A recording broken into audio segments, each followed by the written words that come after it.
Hello and welcome to Setting the Stage, Episode 36, Edric and the Revolutionary War.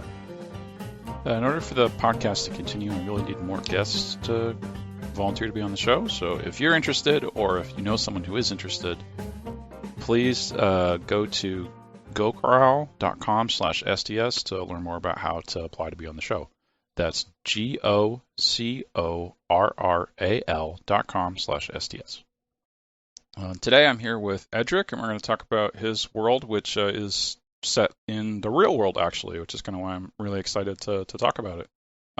But before we get into that, would you be okay sharing a little bit about yourself outside of the game? Sure.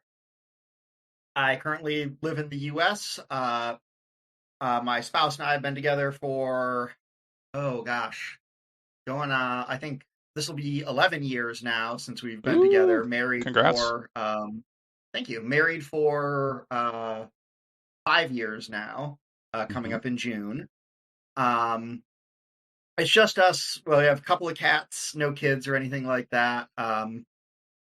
And I guess like my day job is I actually do community agriculture education, I guess you could say, is the short way of describing it. So I work with people, teach them how to farm, garden, things like that. I have a small farm of my own. I sell at my local farmers market. I raise some small fruit and vegetables, log-grown mushrooms, have a couple of beehives I haven't managed to keep alive yet. But... Wow, that's really cool. Yeah, so that's sort of that's like what I do in a nutshell outside of game time. Sort of a community garden organizer kind of thing? Kind of, yeah. I work for a university. I work for an agricultural extension service. And my focus is primarily with urban farmers and farmers from socially disadvantaged backgrounds. Getting people help started, like who want to like either just like be self-sufficient or maybe try to start a small farm business or things like that. All right, well, that's cool. How did you get into the RPG space? It really goes back to I think like elementary school, really. So this would have been back in the 90s, because I'm in my mid-30s. And really I had one friend who was really into gaming, really. I guess I never had like a big friend group in particular, but I had one friend in particular who I'd always go over to his place. We'd usually like do screen share thing, playing the N64 and computer games, what have you. Right. And his older brother had been doing like first edition or second edition stuff, so he had some like old rule books, and my friend ended up just like really plagiarizing a whole bunch of stuff from like the Diablo series and like Magic the Gathering cards and things like that, and just making like we were just playing a 2-player game, so it was like him, the DM PC, and my PC going on adventures, that sort of thing. That's really what sort of got me into it. Diablo 2 was coming out around then, right? Yep. Yeah. So we played a lot of Diablo. So like when we were doing it, like he invented like a socketing system for the equipment and things like that. Oh, so right, like the gems and the runes. Yep. This was even before runes, because that was with Lord of Destruction. Oh, that's right. Yep.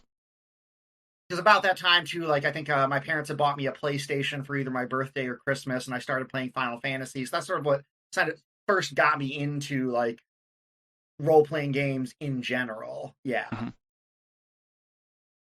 Okay. And then I guess I can progress from there if you want.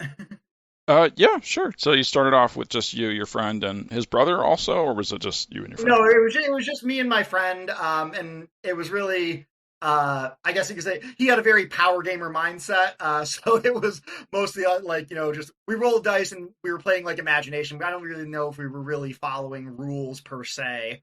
Yeah, I mean, if you're coming from Diablo, I get that. It's a very loot oriented. Like, I think because I want to say there was Thaco involved, so like at least there were some D&D rule books, but I think it was very fast and loose. But honestly, I don't remember all that much. But as I got into like middle school and high school, I got more interested in like D&D at that time, D&D 3rd edition, D&D and D&D proper. I remember I think my 9th grade history class, actually for a project, my friends and I created a D20 based game system about the Greek city states. Okay. So instead of doing like backgrounds or races like in D&D or Pathfinder, it was the different city state backgrounds gave you different like ability score bonuses and things like that. Okay. So yeah, we did a bit of like just like playing around a little bit. I think really I was actually the one to start gaming in my larger group of friends that like DMing really with starting with a run through of the Sunless Citadel. And Classic. then yes, yeah. And that was my first real experience. Like, oh hey, yeah, wow, we're running through this, and these monsters could really be designed better. So I had to do a whole bunch of updating and things like that. And then I ended up segueing that into running like basically setting Sunless Citadel in Forgotten Realms and connecting Hmm. it to the Tearing of the Weave series of adventures that I think were meant to transition from 3.5 to 4th edition. Yep, they were. Yep. Yeah. Yeah, I think it's originally a Greyhawk adventure for Sunless Citadel. Yeah, probably. That sounds about right. Um, but yeah, that sort of really got into it, I guess, and I think that really was like our first, like, with me and my high school friends was really where we got into it. But then I played all through college. And actually, so my college games is what kind of inspired me for the campaign that we're talking about Hmm. now, because the DM that I played with in college was very into history and things like that. So he ran two campaign worlds. One was set in an alternate universe where Julius Caesar wasn't assassinated and Okay. like ended up being it was like that was like it was like it and was cursed by some sort of person in like the Gaul area to live until his empire crumbles around him. And then it was Hmm. like all sorts of magic nonsense happened. And then there was another one specifically which was more set in like 1600s time period, which was a low magic campaign. And that I think really segues into the campaign that we're here to talk about. Yeah. Yeah. Yeah, yours I was really excited about. It seems like a very interesting concept, and that it gets even more interesting from your survey stuff. A lot of the concepts that people come up with for their campaigns are interesting, but I feel like yours is interesting and relatable to a lot of people because it is events that, people have, you know, maybe at least vague memories from when they were in school. Yeah, or just heard of. Yeah. Yeah. So it's a really cool. So yeah, let's get into it. Usually I ask people to describe the world physically, but yours is set in the real world, so I'm assuming there's no like great physical differences between like our real life North America and your fantasy version of it. For the most part, no. I play a little fast and loose with locations of like smaller settlements and things like that, Yeah, yeah, of but course. uh, yeah, but for the most part, like made like there's no like drastic changes in geography.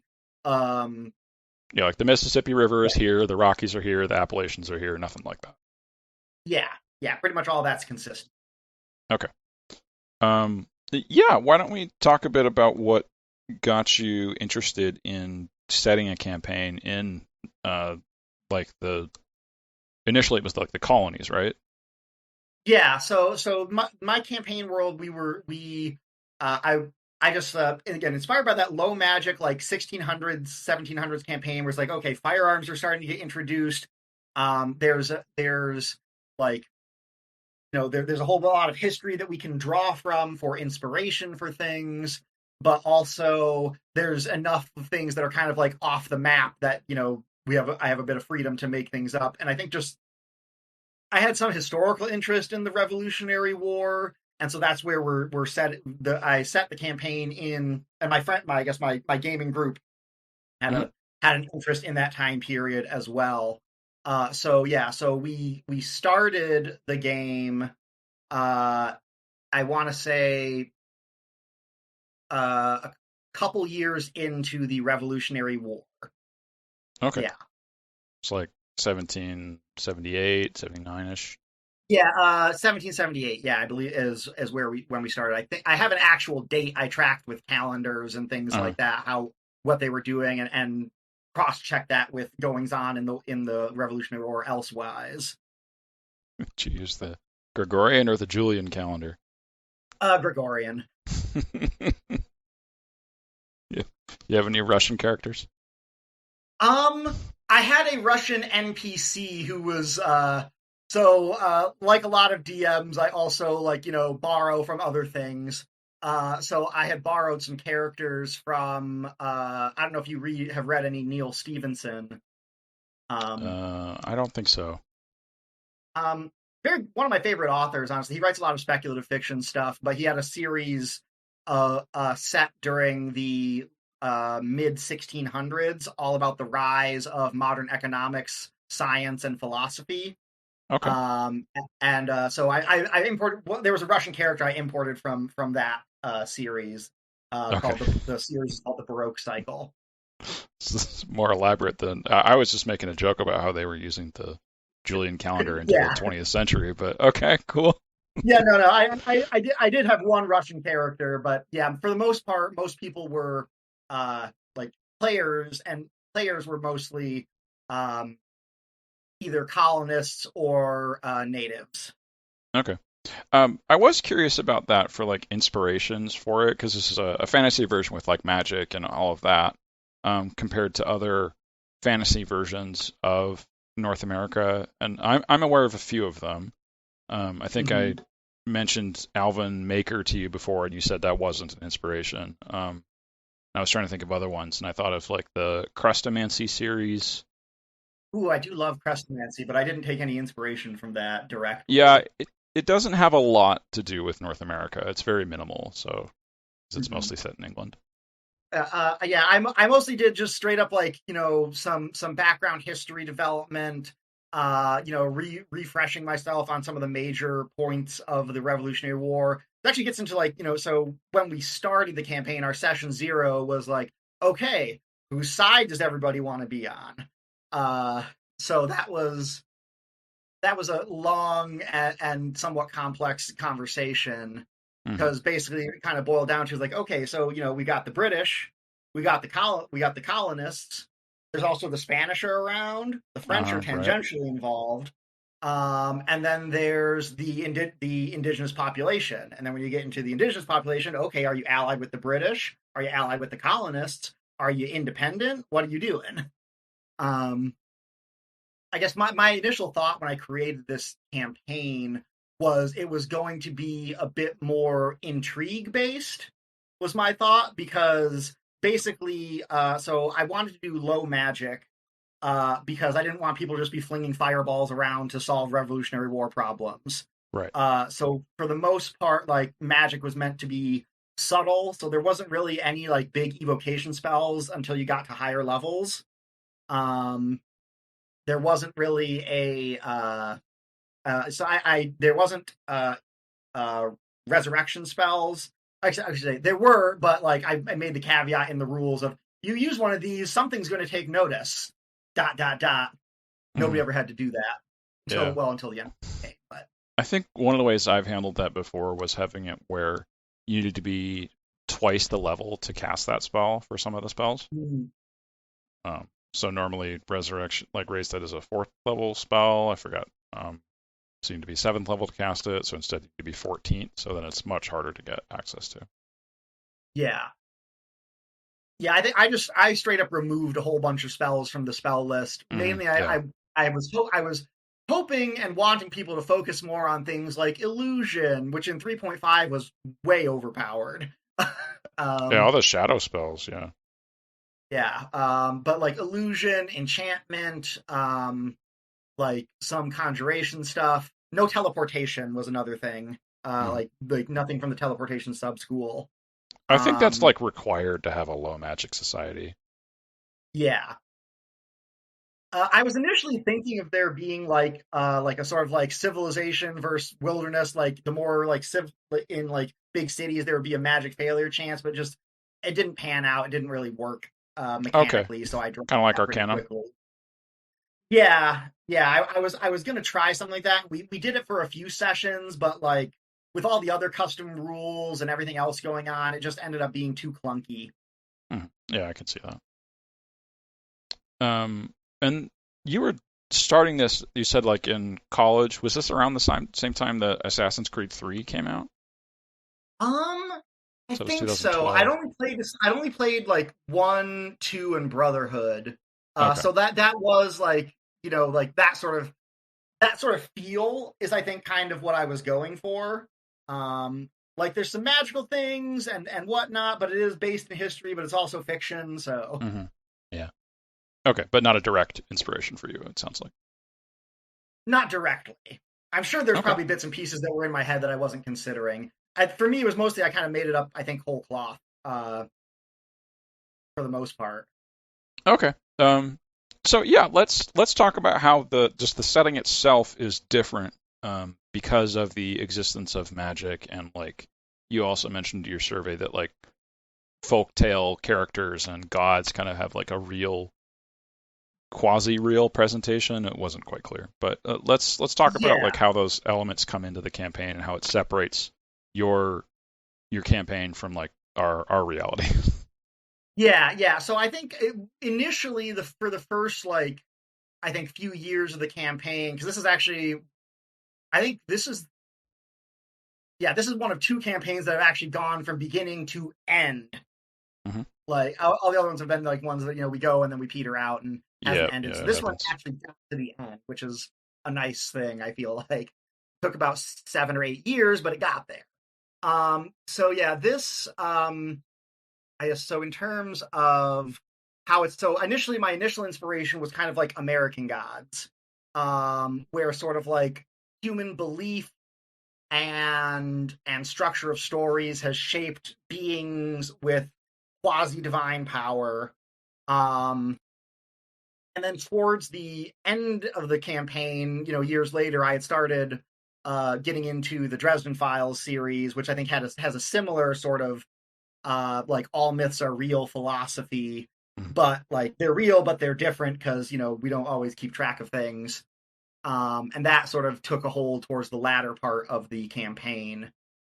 So it was really like, and especially because initially, so the group of players I was working with primarily wanted to start out with being independent and not directly involved in the war at all.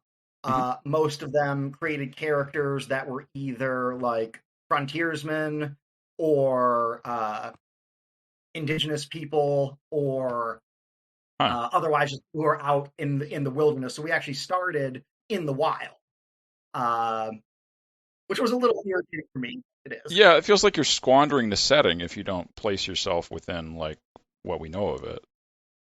Yeah, so it got. I kind of forced people to get to the cities eventually, but it did give me a little bit of freeform time to think about how I want. So, like, I didn't want to like. I would say I took a lot of inspiration from my idea of like sort of like nature spirits, animal spirits, things like that. I didn't borrow Uh-huh. from any specific mythology because that felt like appropriation. But like, I was like, okay, so there are like, low grade nature spirits that you can contact and things like that. And so like they were very interested. So I say the party's stated goal was fight them both, really. Uh, uh, yeah, well, actually, their stated goal was fight them both, pretend to be allied with the British, then betray them, that sort of thing. That got one of the PCs killed in their first fight. I guess because you said they're mostly indigenous people, so they would dislike the colonists and the British. Yeah, so well, particularly like so again, like we started like okay, a lot of you wanted to be like frontiersmen or indigenous people.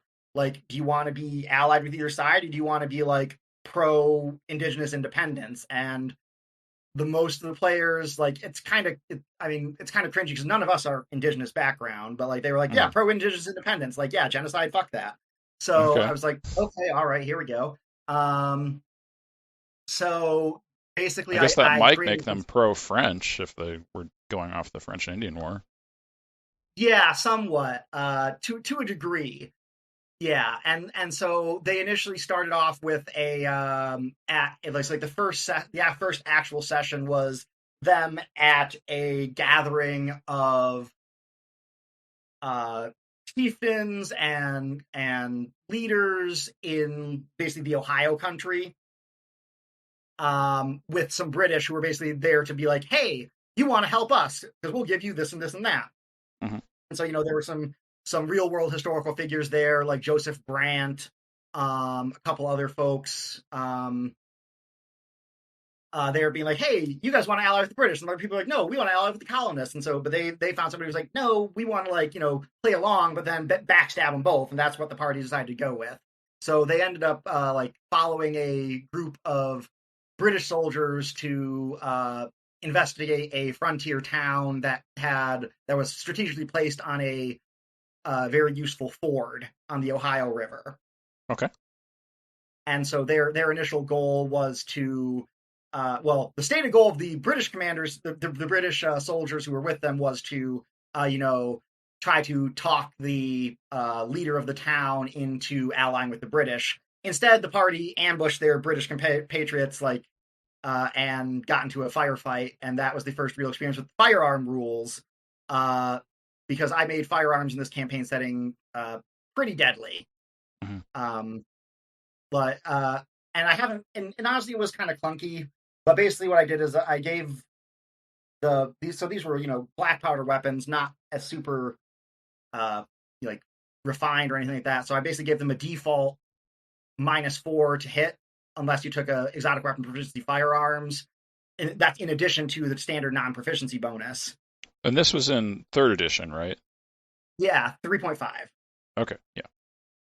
Yeah, and then if you took exotic weapon proficiency firearms, that subtracted that additional penalty by 2.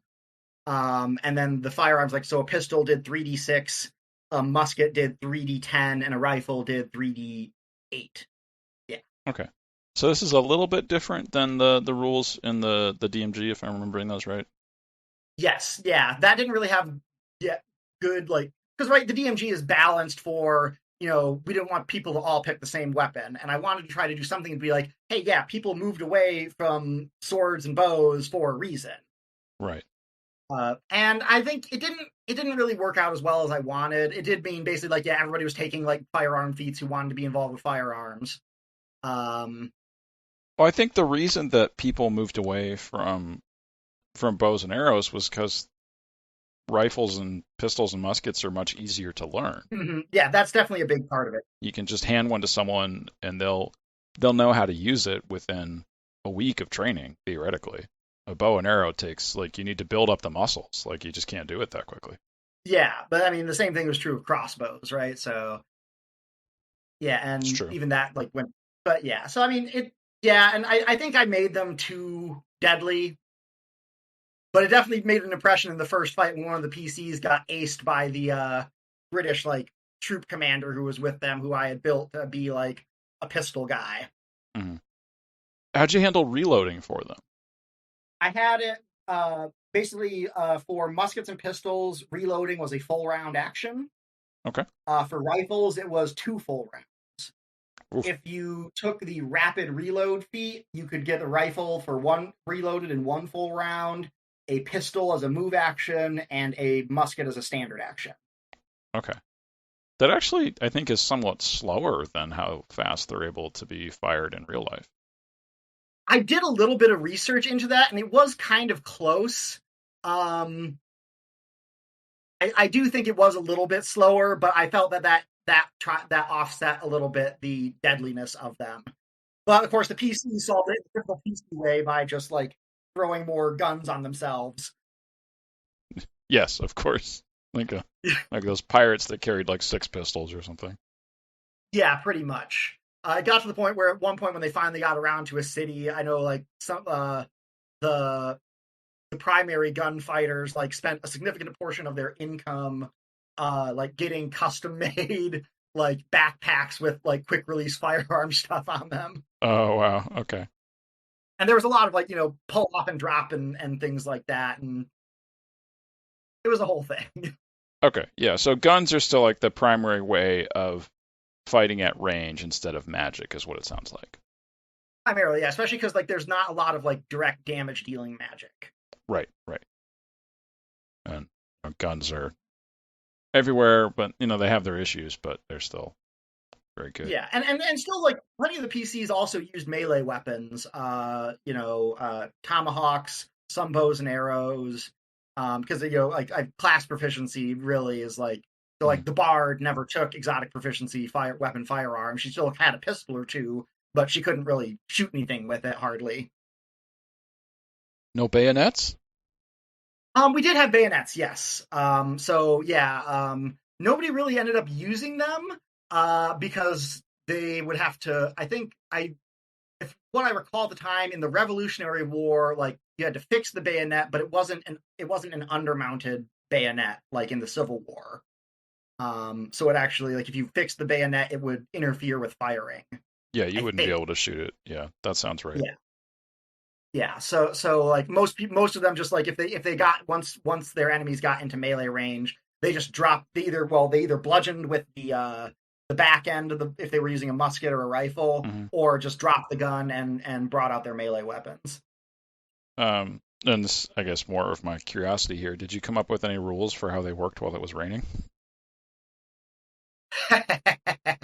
um yeah, so like I made a percentage chance for like misfires and Hmm. things like that for and like basically if the powder got wet, like if they got dunked, they were out of luck. They couldn't use the firearm until they had a chance Right. to dry out the powder and clean out the gun, um and all that jazz. For raining, um I don't know that I did have a percentage chance. I think it didn't come up much. I think when it was raining, most of the PCs were pretty much like, yeah, no, we're just gonna like go closer and go for the stabs instead of the shooting.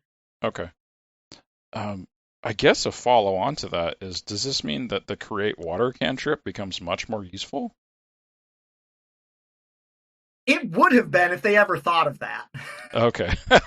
uh, they did a lot. Well, so the main group of I guess I don't know if we have like if you wanted party dynamics in a later question, but like yeah, so No, we I go for it wanted now. them to find like lateral thinking of like ways to use the more utility spells like you would in the real world. That's really what I wanted for this campaign, and they ended up Hmm. just really being like we're wilderness, not quite murder hobos. But eventually, two of the players took the leadership feat, and their cohorts were explicitly designed to be more what I wanted the campaign to be anyway originally.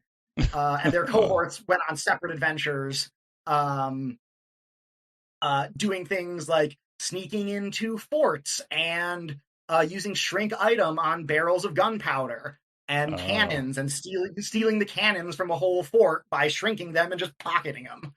oh, that's funny. That actually did come to bite me in the back because there was a boss battle where one of the PCs had met up with his cohort again, took one of the shrunk things of gunpowder, and then blew up the boss and the whole party. Yeah, Oh, does it that still was count as the same amount of gunpowder when they light it up, or is it? well. He made it big.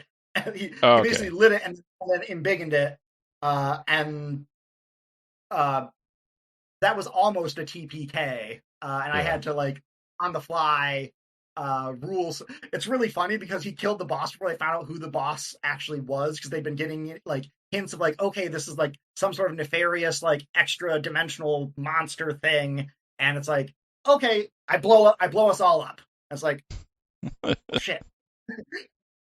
So I had to jury rig some stuff to get people back because that did kill half the party. And so they ended up having the rest of the party ended up making a deal with a high ranking fairy to get them back to life, and that has had some consequences. Hmm. That was another question I had because you said this was like a world where all myths are real, and Yes. I guess my question there is, does that, or you mean like all myths are real that exist in our reality, or do you mean like someone comes up with a story within your campaign, and then that story starts having like some sort of enforced reality backing it? Um, there is a little bit of that. I mean, it's sort of like just like making up a story and like you tell a few people isn't gonna do it. But one of the player characters was explicitly so our bard was like max performance, and then one of the other player characters was a very weird combo of he was a rogue, martial, and a whole bunch of like he did a lot of multi-classing, in Okay. order to basically maximize his diplomacy. And so he did a lot of storytelling about himself. The bard helped out, and that actually tied into sort of the end game of the campaign. So yes, that can happen, but it has to be like deliberate and cultivated over like years, game time, and almost a decade of real time. Okay. So stuff like I tell a story to my kid, that doesn't count. But like the Harry Potter books or sort of their equivalent would be something that does become real. I would say yeah, or something like it. Again, it wouldn't always be 100% one to one because right, we have stories, but there's been dozens of different versions of the myth and which one is true. Like you can go back into like looking at say Arachne in Greek mythology and like okay, was it that she beat Athena? Was it that in a weaving contest? Was it that she like won but was gloating about it that made her that made Athena turn her into a spider? And like there's Hmm. different versions. Yeah, I think there's one where So she just refuses to admit that Athena beat her. yeah, so it's so there's definitely something in there, and obviously the longer the stories have been told, the more sort of potent the being behind them becomes. Okay, so there is a way to sort of originate things within that universe, but it's very difficult. And I didn't make that rule explicitly clear to the PCs. Hmm. Yeah, it does seem like even if that was a thing that existed, that it would still be up to like DM arbitration for what counted. Yeah, and it might not be like they get power if they're telling stories about themselves. It might be like a version of them now exists in the spirit world based on their myth. Right. Another thing that I was thinking about when I was reading, getting ready for the interview here was that the founding fathers have become sort of mythical figures within our own like American zeitgeist kind of stuff. Mm-hmm. Is that Yeah. something that you took forward into the later campaigns that you were running in this world? Okay. Yeah. So yes and no. Um, so I think that brings up the fact that so right now I'm actually just tomorrow I'm going to be finishing up our little one shot, which was set during when the War of 1812 would have happened. But that did not happen in this timeline because of the PC's actions in the first campaign.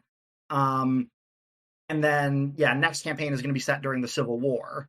Um, I think it's going to depend on what system we go with. Right now, we're picking between Pathfinder 2 and the Dresden Files Fate system. Hmm. Judging by players' experience, it's probably going to be we're probably going to do the Dresden Files system. So I Okay. don't think it's going to be quite as mythologized as it was in the 3.5 version. But if that's the case, so in my original campaign, George Washington was a fighter wizard abjurant champion. That's why he could keep getting missed by bullets. Okay, because he's got all the armor, right? Yeah, yeah. Wizards in Dresden File systems live a long time, so George Washington is still going to be around in the Civil War, doing some background things with his spy agency, the Culper Ring. Huh. Okay. So some of them might still be around, and some people got changed into like elves and halflings and things like that at the end of the first campaign. Yeah, So yeah. they're We'll around as we'll get to that part. yeah. So if there was a founding father I would have pegged as a wizard, it would be Benjamin Franklin. He was an artificer. Okay, that's fair too. Yeah. So actually, the PCs eventually start like during this time period he was in France, but the PCs kept finding uh like things made by him and being like, what the hell is this not craziness? Um, oh yeah, he made a set of like pistols for a recurring villain. That once they defeated the villain, finally they got access to him. And we're like, what is this craziness? But yeah, so he was an artificer. Washington only had he had 3 levels of wizard, whatever it was to be the minimum amount to get into the abjurant champion prestige class. Yeah, I think it's 3. Yeah. Well, yeah, I guess another exploration for this was your use of real historical figures. It sounds like you did change them for ways that you wanted them to exist within this world with magic. If magic exists, then at least some of them have to be able to use it. Yeah. So one thing that I had differently is once the PCs basically they did stuff along the Ohio River. They went down the Mississippi. They ended up in New Orleans, which they accidentally on purpose burned down. And then eventually they got a message that well from their original like person who set them on their mission, being like, "Hey, great job, guys! You need to go help the Iroquois." Um, and so I ended up doing a lot of research on the Iroquois and historical personages in for the various six nations of the Iroquois who were involved up there. So like Joseph Brant and Cornplanter. And one thing they set something up a little bit early, which is there's a fellow who after the Revolutionary War in real life created like a revivalist religion that was combining Christianity with certain Iroquois native spirituality. His name was Handsome Lake. So they kind of met him and sort of got that kickstarted a little early. Because that was actually part of the Great Awakening that happened historically. But yeah, so I did take some figures and adjusted them a little bit to fit some things. Yeah. Okay, and kind of in that same vein, like there's other things that I feel like would change if you changed, like, history has magic that exists throughout it, and that feels like it would Mm-hmm. cause divergences, way before you start your campaign. But I'm assuming that you have like basically everything else is pretty much the same up until your players enter the story. So, colonies are set up in the same order, the British are in charge of them, Florida is Spanish, like all of that's still very similar. Yeah, pretty much. That's one of the reasons why when I initially started, I wanted to do that sort of thing where it's like, okay, if you were in cities, magic was just generally less likely to function as a justification for that. Okay. Since I dropped that rule, I mean, like I guess, there's probably some like negatives or I guess like background stuff. I would say like probably then like I think as a retroactive justification, like sort of stuff like in the Dresden Files series where it's like the magical people kind of try to keep magic on the down low because then you get like thou shalt not suffer the witch to live things Hmm. happening and nobody Right. wants that. At least yeah. Well, I guess Yeah. nobody whose magic wants that to happen, so they try to keep it on the DL. And that's actually going to be a big change for what happens for the new campaigns because magic has become pretty obvious that like things are happening. Right. And similar to that, like America is famous for having difficult race relationships. Is that all pretty Yeah. much the same organization there? Like, we have the triangle of slave trade between Europe, Africa, and America. Yeah, that's definitely still a thing. That was a big part of the PC's actions. Um, and one of the things that happened was them basically inciting a chaos spirit to foment a slave rebellion in the South, and then just sort Hmm. of ignoring what was going on, and having to come back later to be like, "Oh, hey, a whole bunch of people got killed, and Uh, terrible things were happening because you let the chaos spirit basically go to town." Well, they had to make hard choices, and the hard choices were: do we go help the Iroquois and keep working with them, and let the chaos spirit do its own thing, despite the fact that we're hearing like, "Hey, I've heard some worrying things about this slave rebellion." They're like, it's fine. We'll deal with it later. hmm. Every time it comes up. Yeah, I think that's a really good way to have a world that feels like it's living is forcing the players to make choices and what problems they solve. And then Yeah, the other problem doesn't get solved, then it has this thing that occurs within the world. yeah, yeah. So kind of like the Telltale games, sort of like, yeah. Sometimes you make a choice and you can't get there. There is not necessarily a like golden ending here. Right. Okay. I guess D&D has like clerics, so how does that function within your world? Like, do you have clerics that are worshiping like Native American deities? Do you have like a cleric of Protestantism or whatever Yes, denomination? basically. So one of the PCs was a the chaotic good paladin variant, and he was Catholic. Okay. Um, That does not strike me as chaotic good, but okay.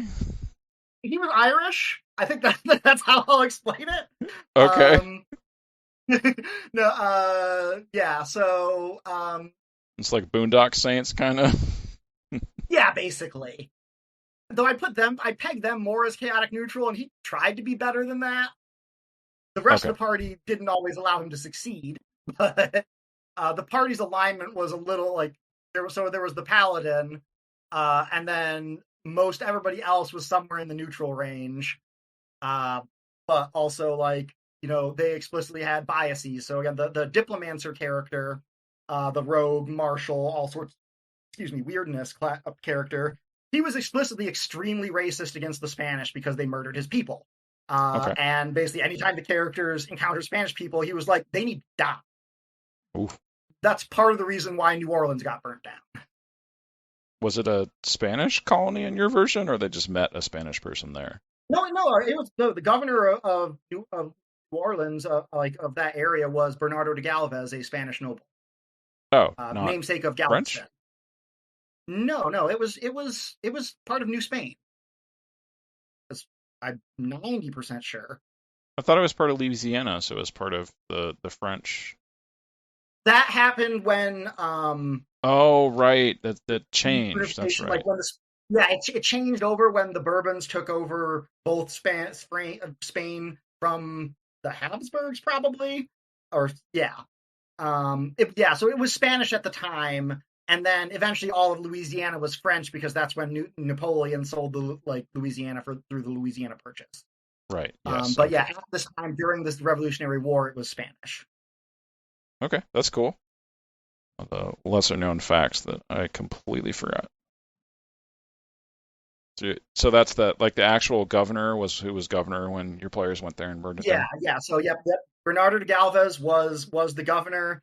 Um, One of his daughters became a recurring villain because they murdered him. Uh, well, first of all, so they actually they so basically he was engaging in sort of some deals with a voodoo priestess Okay. to do some shady stuff up the river, basically to disrupt the tribes along the river who were allied with the British. Because at that point, Spain was not officially allied with the colonies, but was basically supporting them. Because at that time period, if you weren't British, you basically said, "I hate the British," more or less. Yeah. Yeah, like the Um, great power like contests where like, okay, this hurts another great power, so I'll do it. yeah. Um, but the party, being largely like frontiers people and indigenous themselves, were like, "No, you don't get to disrupt these people." So they were investigating him. They ended up breaking into his manor during a fete of some kind, or like a feast of some kind, Uh-huh. and encountering the daughter. And I thought they were like, I wanted it to be kind of like a meet cute because she was friendly. She was like a second level rogue. She was like little mischievous. And instead of like talking with her, they like chased her around the room, tied her up, and like threatened her. And then the next day, like a few days later, that's when the basically the whole New Orleans fiasco happened. That ended with the governor and his wife dead at the party's hands. Well, three of the party members. The other party members were trying to stop the fires the rest of the party started. Oh man. and and then the daughter riding off into the sunset with her escort, screaming epithets at the players as like Ishi, the Spanish hating player, was like casting like long stride around himself and chasing him down, trying to get her, and she's like, "I'll kill you! I swear I'll kill you!" And she ended up escaping and becoming a recurring villain. And it was meant to be actually like, this is a Spanish character you could like and be friends with. And nope. They decided that wasn't going to happen. Okay. So it sounds like this is very much a player-directed campaign for what they're doing, like the goals they're trying to accomplish. Pretty much entirely. I basically winged this entire thing. I did not have any real long-term plans until about midway through the campaign. I was just sort of like, okay, here, we're in the world. Here's the history. Let's see what you guys do. Uh, yeah, they. I think you said in your survey there was like an actual great fire that occurred for New Orleans that they basically ended up causing. Yeah, they basically ended up causing it about 4 years early. I think the real Great Fire of New Orleans was in 1782, and they started it in or yeah 1782 or 83, and they started it in 1779. And basically when they because basically what they were doing is they had gotten captured, and the diplomancer was so mad about getting captured and also a little bit tipsy, um, and just refused to try to negotiate with their captor. So uh, I was like, okay, this totally ruins all my plans because like literally everything's like whenever they get into trouble, he's like, okay, I'll try to talk my way out of it. And this time he's like, no, no, we're not going to talk my way out of it. I'm mad. So I was like, all right, well, I guess you have to then, rather than getting you guys like all TPK'd, I guess she's going to send you into the city to kill your ally there who'd been spying on the governor for you. And with a dominated party member. And so they tried to fake his death with a fire. And basically, I made some rolls. Well, I ended up being like, okay, well, let's see. Okay, you start a fire. What's the weather like? Oh, it's been really dry lately. Um, and then it's like, okay, well, okay, how's the house going to collapse? And like, I ended up reading up on the Great Fire because basically, the actual Great Fire of New Orleans happened because the houses all fell outward instead of inward. So I made some dice. Oh, that's what happens here. There were all of two fire wagons in the whole city, and I did a whole bunch of rolls, and basically it ended up playing out very much like the actual Great Fire of New Orleans, except as the paladin and the more like friendly players were trying to stop things and help the firemen. The other players were like, we're gonna go rile up the city and tell them that like the noble like the Spanish nobles and things like that are trying to like burn the slums and get them out of here and kill them all and set some more fires and set a riot into motion in order to like basically their goal was to break into the governor's mansion and get him, and ended up getting just with dice rolls and other things like just got kind of way out of hand, and then a lot of the city burnt down. Okay, and you're saying you didn't get inspired by the Alvin Maker series for this? No, I had not even heard of that. It's shockingly similar. They start the fire by accident because they're fighting like a witch or something, but still they start the fire by accident. They use it as a way to get all of the slaves out of New Orleans, and they run away while the fire is burning, if I'm remembering it right. So it's not quite the sort of rise up kind of thing. They just run away, but still, it's very funny that. Yes, this ties into So Ishii, that player, he'd spent a few days in town spreading stories and things like that before their whole debacle. So basically, he was able to capitalize on the things they've been doing to sort of like get people out of the slums. Additionally, start more fires, get them mad, and again, this session was entirely improvised because I had a whole other mission for them that they were going to negotiate themselves into that I don't even remember now because I like didn't use it. They burned your plans to the ground. But it was honestly probably one of the best D&D sessions I've ever played, just because it was like, oh man, what are you guys going to do? And they were all like, everybody was really into it. The fires ended up being solved finally by the paladin praying for a divine intervention, and I made some other rolls. Like, okay, well, looks like actually I think there was like there had actually been like a tropical storm like that had been in the area and roughly the same time. So I'm like, all right, it's diverted. Okay, cool. That's gonna make it so everything doesn't totally burn down. Good job, Paladin. You saved some people. Okay. In spite of everybody else in the party. Man, there's a lot of research you're doing into this to make it like as accurate as you can have it be. That's really cool. I will say like I'm actually doing more research for the Civil War campaign because the Civil War campaign is actually going to be set primarily in New York City. And so I'm reading a book right now called Gotham, The History of New York City to 1898. And I've got a couple other New York history books that I'm really going to be looking into so I can bring in folks like P.T. Barnum and Boss Tweed and all sorts of fun folks as various NPCs and whatnot. Okay, that's cool.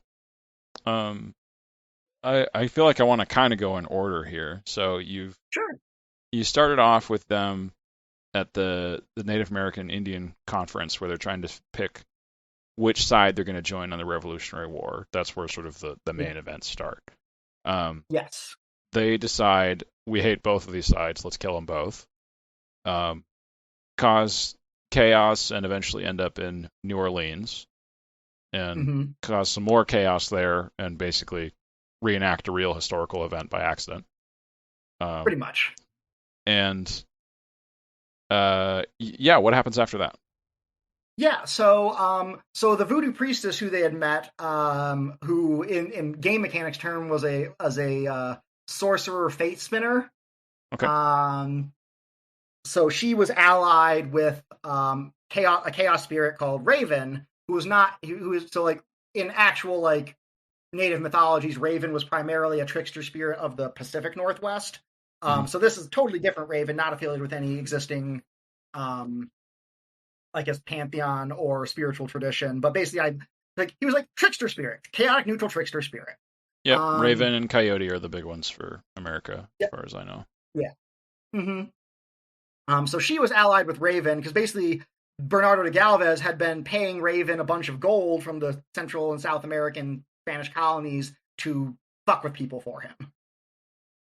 Um, and so by causing all this chaos that the PCs did, Raven was like, "Oh man, you guys are great." That was my Raven voice. Um, so like he's like, yeah. All right, here's what you're gonna do. So you did a great job. I like you guys, but you know now I don't have my money. Now I don't have my shinies. So you guys get me some shinies, and I'll do what you want.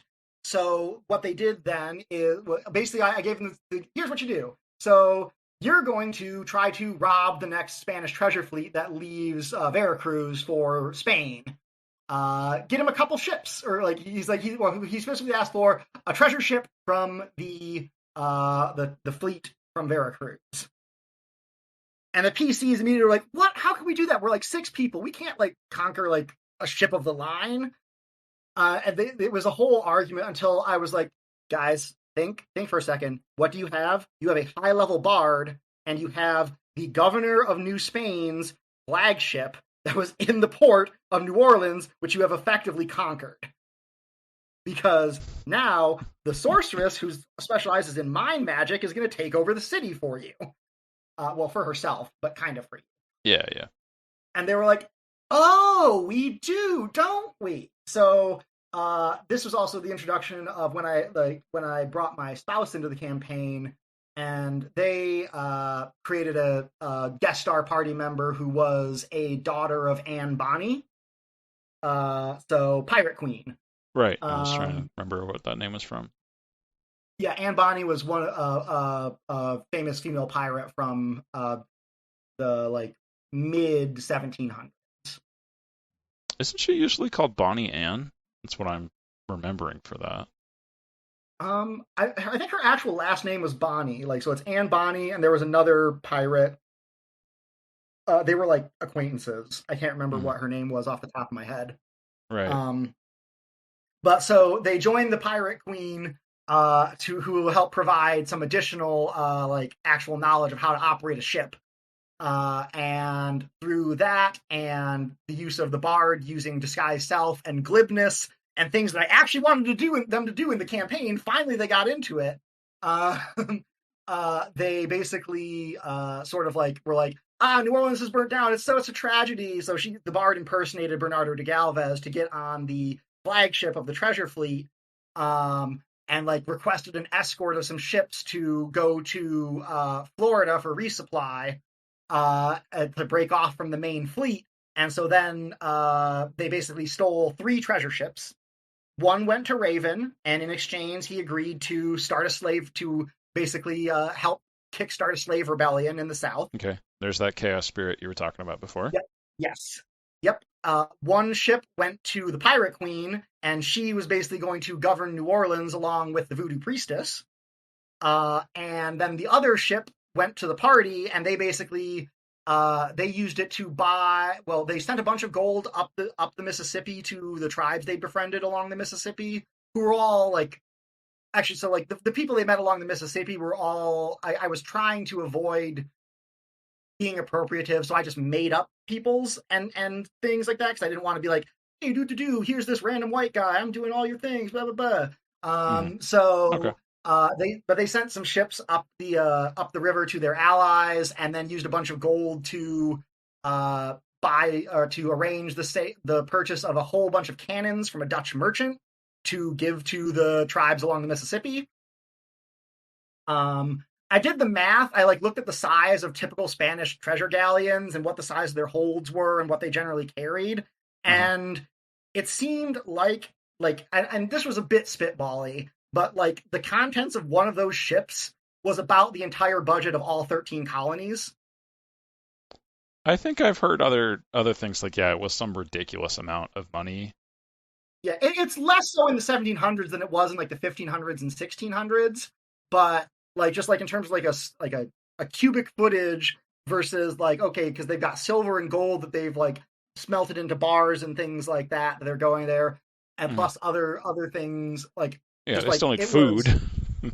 yeah, food and whatnot. Yeah, it was something like 13 million Spanish reals or something like that.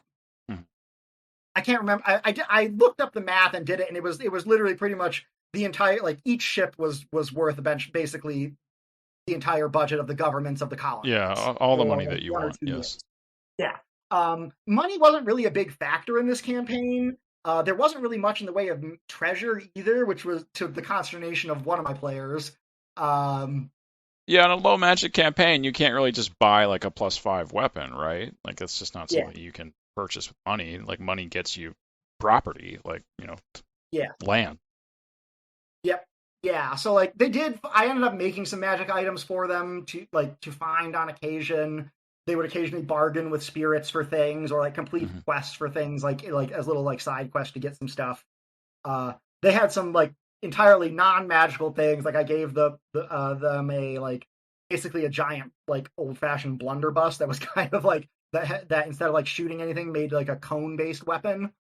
Um, I I guess you could claim the like the Catholic Church is a pretty established institution that would have access to magic in this circumstance, where you Yeah, so could give their them. ally that they were the ally that they were actually going that the voodoo priestess had sent them to kill was actually a Catholic priest who was a member of the Inquisition, and he Okay. was actually in town investigating the governor for suspected heresy.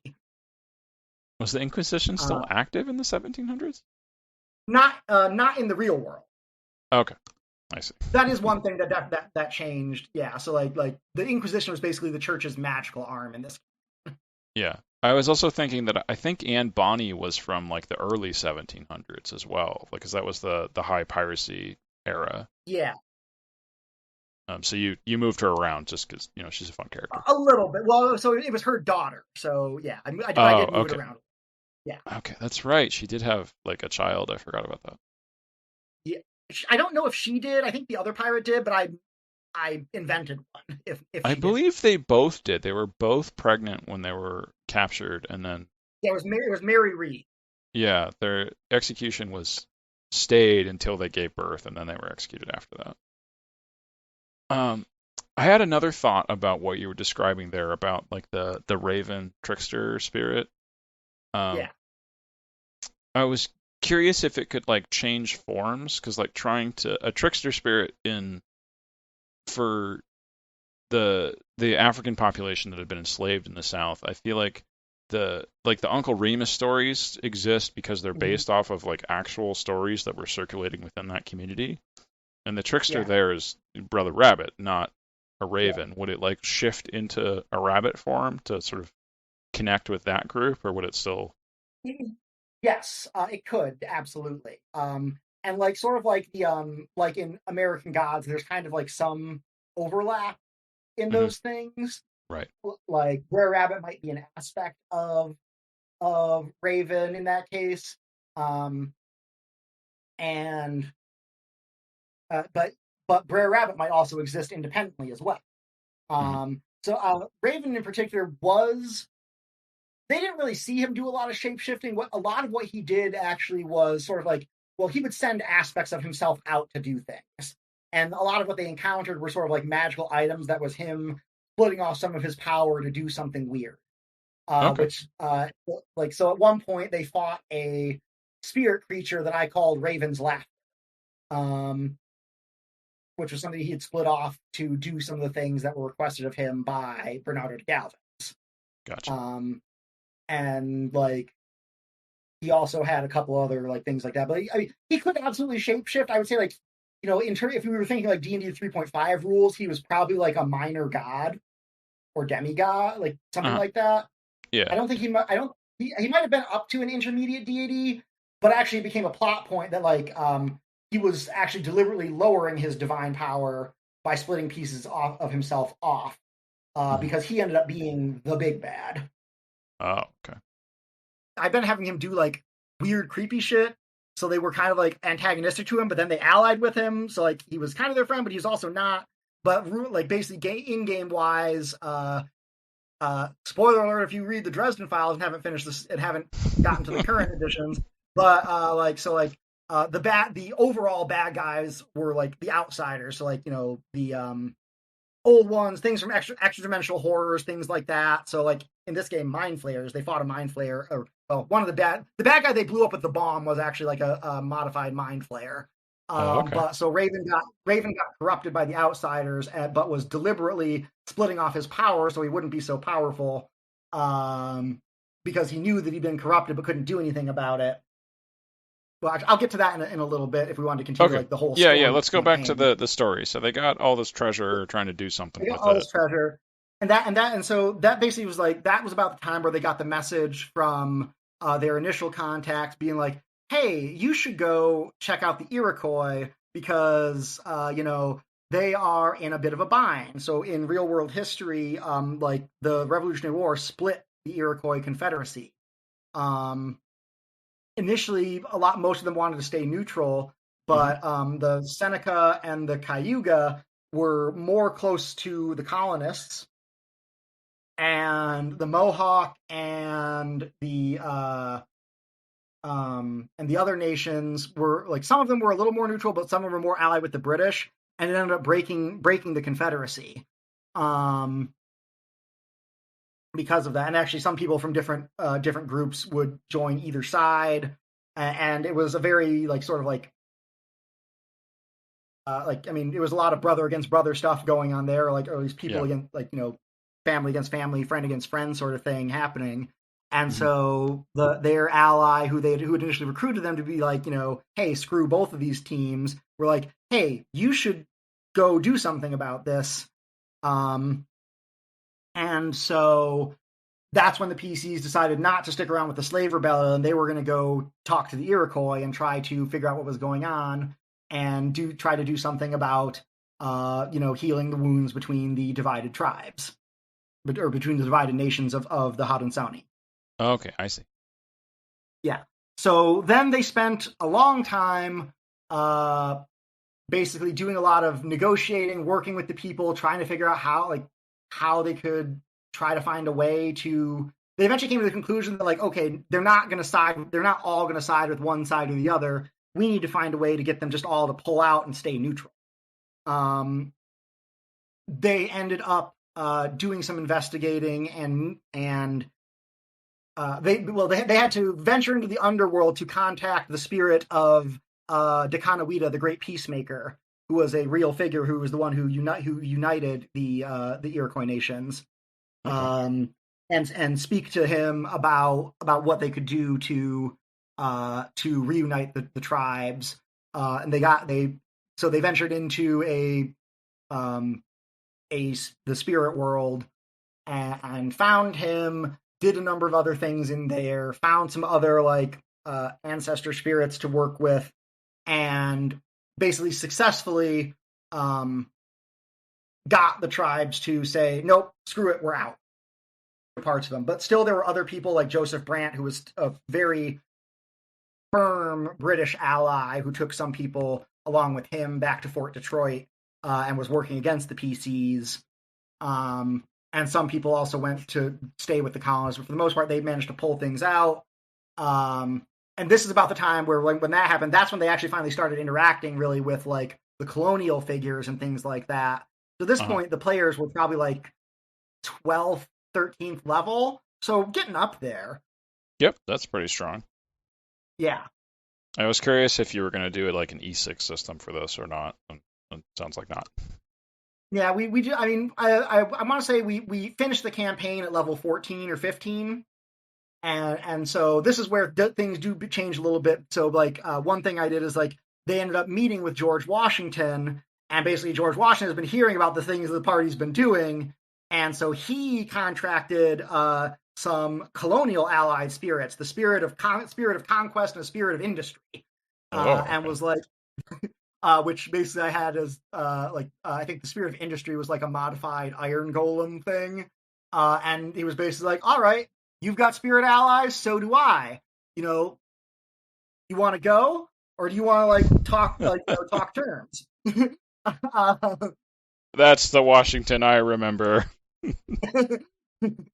yeah, and so like the other thing is the things that happened was like so this is where the cohorts so the cohorts were a factotum and a beguiler.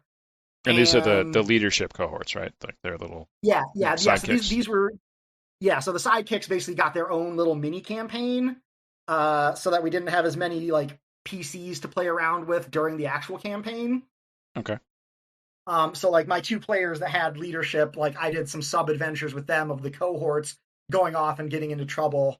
So like I did a bunch of research for them because basically their whole goal was screw with the Sullivan campaign, which was the planned assault on the Iroquois tribes by Major General John Sullivan at the behest of General Washington.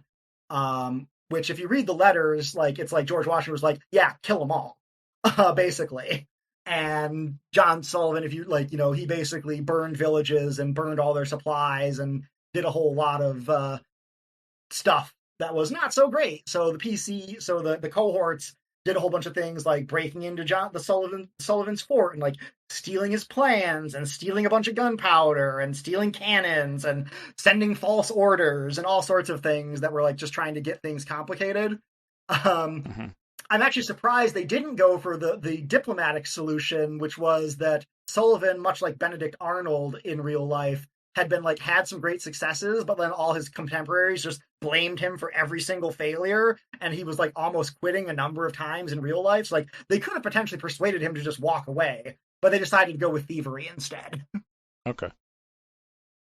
Um, Yeah. but so they meet with Washington, they do some things. They basically are agreed, like, yep, nope, Iroquois are out. You don't have to worry about defending yourself from that way, so you can focus on getting to New York. And then the British, like their whole like thrust through the central northern part of the colonies was basically diffused because the Iroquois were their primary troops there. Right. That's part of the reason why the British ended up in such a poor position. Uh, that and the things going on in New Orleans, basically like them saying nope, any British forts along the Mississippi got raided by very suspiciously well supplied people from the city of New Orleans or from the tribes along the Mississippi. Mm. And that's when they finally were like, hey, what's going on with that slave rebellion? And yeah, it turns out like the outsider corrupted Raven had basically given the one of the baddie or like the person he used to instigate the rebellion access to summoning rituals to summon eldritch horrors. So eldritch horrors got summoned, and eldritch horrors destroyed Savannah. Uh, Great. It's a little early for the March to the Sea, but okay. Or wait, or no, it might not have been Savannah. It might have been. Oh no, it was Charleston. Okay. It was one of the two. I can't remember which now off the top of my head. I think it was Charleston. But so like so like actually it was like partly them hearing about that from the cohorts because the cohorts ran into an NPC I created or to like be like, hey, yeah, maybe you should deal with this problem you created. um, and uh, and so they went to be like, Eldritch horrors, what? And then they blew up the Eldritch Horror and killed most of the party. But part of this, so during this whole time period, the daughter of Bernardo de Gálvez had come back and met like with the party at least once more, and then again there was like a meeting between them and the priest that they had allied with before. And he was like, yeah, no, like, hey, you should maybe do this.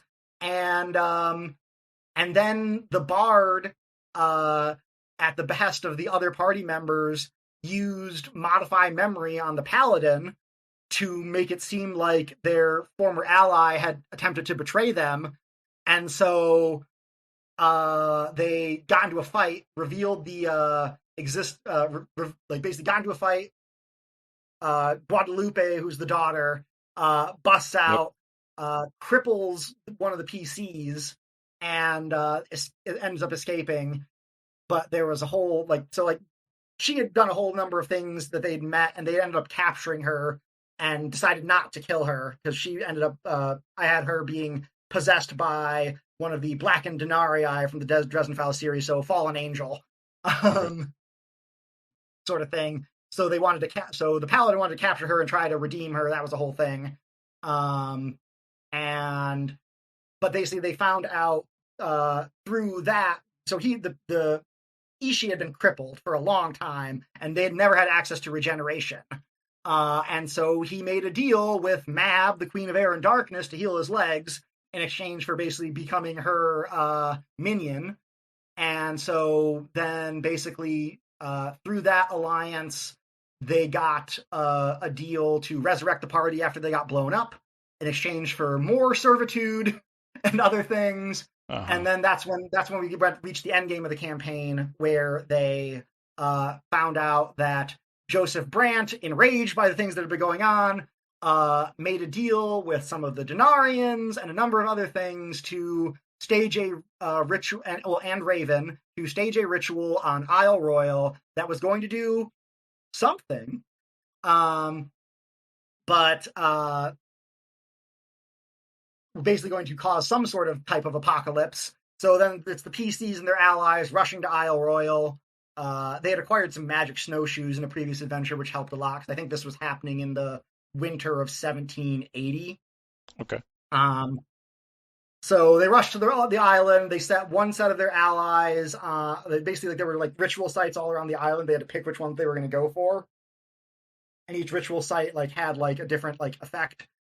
So they decided which ones they were going to send their allies to, which ones they were going to go to, and then get into the big ritual site in the center, where they fought a bunch of monsters and Raven, and basically the Queen of Air and Darkness's power, as part of the one PC who'd been spreading stories about himself all the time, as he dealt a final blow to Raven, caused an explosion of power, and basically Raven's power gets splintered.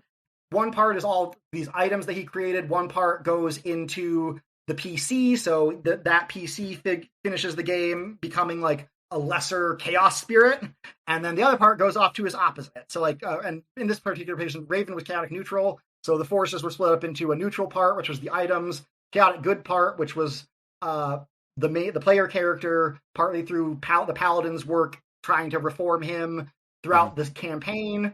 And then the evil part of the spirit went to somebody else who's going to be a recurring villain, who actually has been the backing villain of the one shot I've been doing. But yeah, so that's sort of the end of the campaign. There's obviously I'm skipping over a lot, but we only have so much time. Right. So in your survey, you mentioned that the ritual Isle Royal had a rather large effect. Yes. Yeah. So basically, so when I designed that ritual, there was there was the central ritual part, which was happening sort of in the center of the island. There were 5 other ritual sites around the outskirts of that initial ritual, basically channeling more power to the central ritual.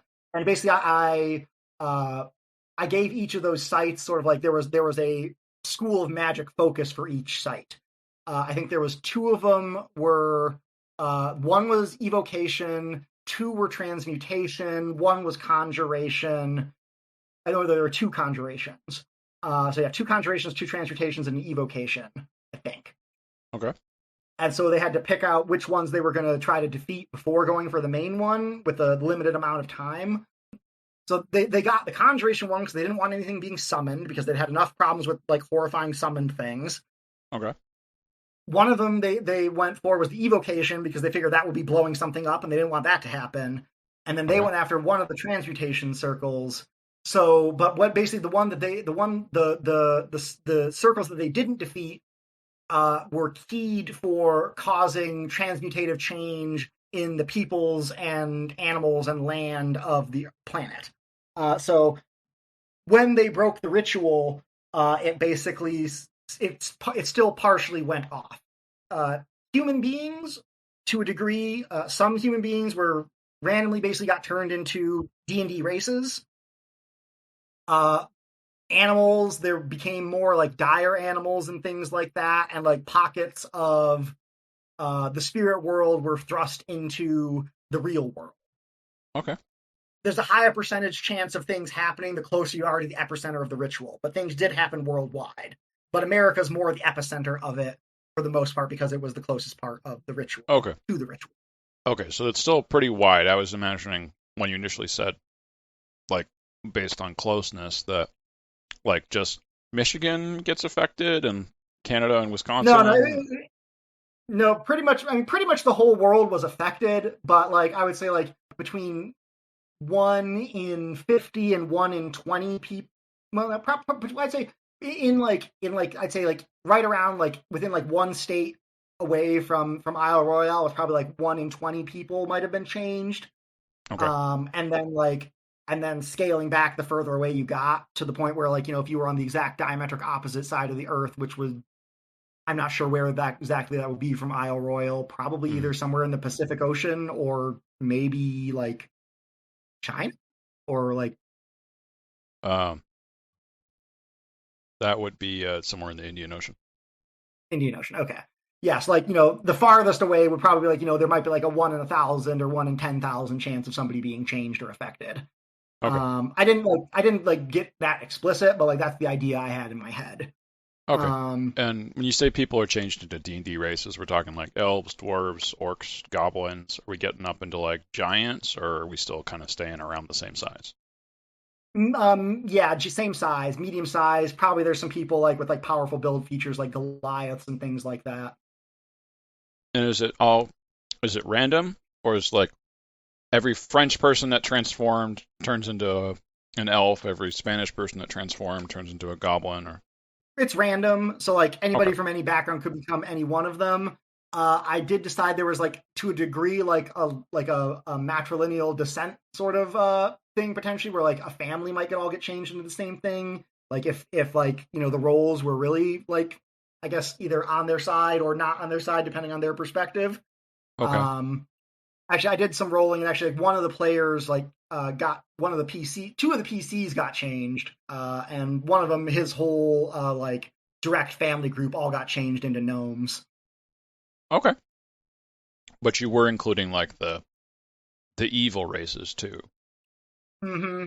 Asimar, tieflings, like yeah, like the goblins, things like that. Yeah, so like, but like, and there wouldn't be a course like if we were sticking with a D&D based thing, there would not be an alignment requirement or Hmm. background. Yeah, yeah. I feel like that would go out the window for this, of course.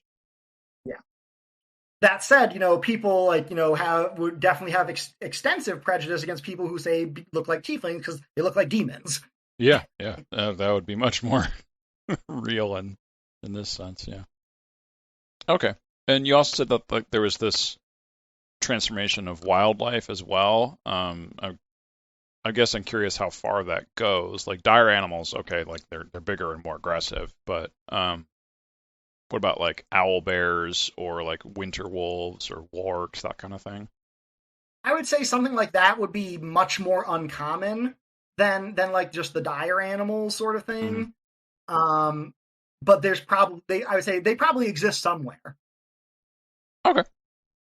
And nothing into like the real fantastic stuff like dragons or chimera or whatever, like something like that.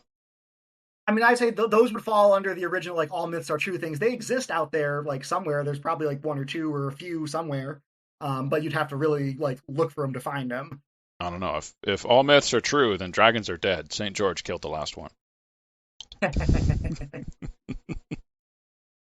Um, okay. All right. So that causes this big change where we're introducing all of these more fantasy-esque races, but it's still pretty grounded. We're not introducing like a whole bunch beyond that. Yeah. Okay. I had another question that connected to that, like all myths are true part that you said earlier. Like elves and dwarves have a lot of myths associated with them within European folklore. Mm-hmm. Wouldn't they have already existed? I would say like those would be different things than the D&D races. Okay. Yeah. All right. That's fair. And I think like and I'd say like, you know, one thing that would be different about this world per se is like these people they have this change that affects their biology and appearance to a great degree, but like unlike in D&D, like they can like cross-populate, cross-pollinate, cross-breed. Hmm. So like, you know, a person changed into an elf and a person who changed into a dwarf could have a child that would have some combination of those features. Uh-huh. There's a percentage of that happens in D&D, but yeah, usually it's not as much. Okay. Yeah, So they're all still genetically human essentially. basically with like they're like they're all human plus basically. Right. Okay. Yeah, so they would definitely be very distinct from the like the like, you know, the mythology of say like the Spartalves in like Norse mythology. Okay. So that was like the finale event for your first campaign, and you're doing a shorter adventure now that's set in New Orleans again, I think is what you said. Yeah, yeah, based starting in New Orleans, set in 1813. In this world, so I guess one other thing that happened is basically between the change and the Iroquois being neutral and New Orleans happening, the British made peace with the colonies about a year ahead of time, Okay. and they were basically like really beat back because again, like Washington's forces could really go to town, marching up to New York and out into Canada, and so they ended up actually ceding some land along the Great Lakes, essentially. That would be in our time period in Canada.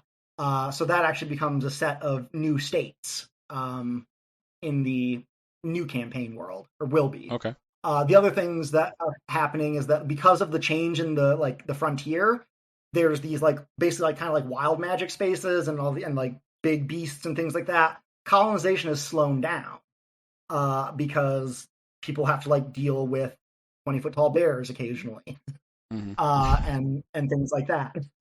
I Um, was I was also curious how this affected Tecumseh because his power base was in that same area around Isle Royal and the Lake Superior. um, because he was Shawnee though, right? I honestly Hmm. like this. I was doing very like I he had a lot of like I know he had pull from like the Huron and the other like Algonquin speaking peoples all around the Great Lakes. But I thought most of his power base was the Shawnee, which were like central and northern Ohio and Indiana. Hmm. Yeah, yeah, yeah. Maybe Isle Royal was going a little bit further out, but yeah, you're right. It's definitely affected partly because like so one of the things that has happened is so actually the bard from the campaign was Shawnee, and but because of the deals they made with the fairies, she ended up basically spending most of the next like 30 years in the spirit world, uh, when it's really only been like half a year for her. Well, no, Oh, okay. she's been Rip Van Winkling it quite a bit.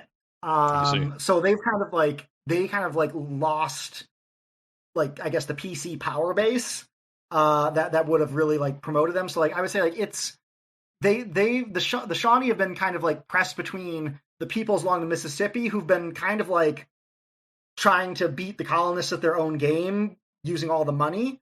One thing that happened is so like when Ishi became like the part of the Raven Spirit,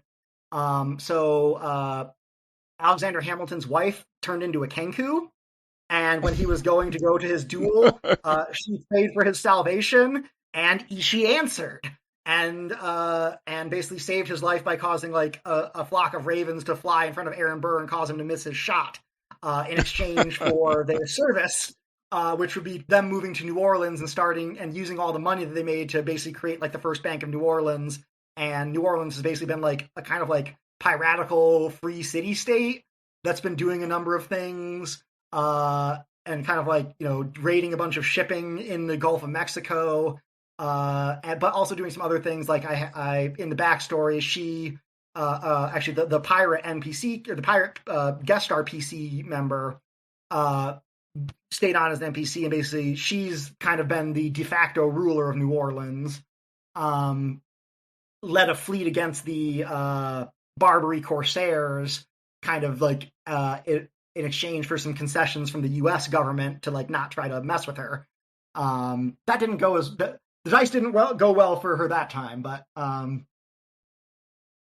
would say so. Like Tecumseh, though, so yeah, this time period was during the main conflict now because there's the English basically got beat so bad that there's not a War of 1812 because like the you know the fallout from people being changed into D&D races was I haven't really thought of exactly everything, but like we can just say like there was a lot of social disruption. So Yes, really yes, slowed some things down. fair to say. Yeah. So definitely slowed a bunch of things down. So in this case, Tecumseh's rebellion is actually being basically kind of bankrolled by the anti. So like again, like the Raven Spirit got broken into three pieces, kind of like a good chaos piece, a neutral chaos piece, which was like these what I call Raven's regalia, which are these magic items that he'd split his power off into in the first campaign, and then the evil chaos spirit. And so the evil chaos spirit has basically been like, I know that good chaos spirit has wanted these people to be strong, so I'm gonna like try to get them to do like things that are gonna like weaken them. And so basically it's kind of been bankrolled by this like, you know, lower tier. Again, like the power split, so it's lower tier than the original spirit they dealt with in the first campaign. Like basically doing some like manipulations around behind their back, and basically one thing they basically were trying to destabilize like the New Louisiana's bid for statehood. Okay. In game time, like there's a lot of back and forth about Louisiana possibly becoming a state because like, you know, the slave states are very up in arms about that slave rebellion that burned down a city and was really horrifying. Right. And the people who are running New Orleans are basically like, you know, no, we hate slavery. Screw you guys. Oh, like, you know, one of the NPCs that I created for that this one shot, they never interact with him, but I called him the last slave catcher.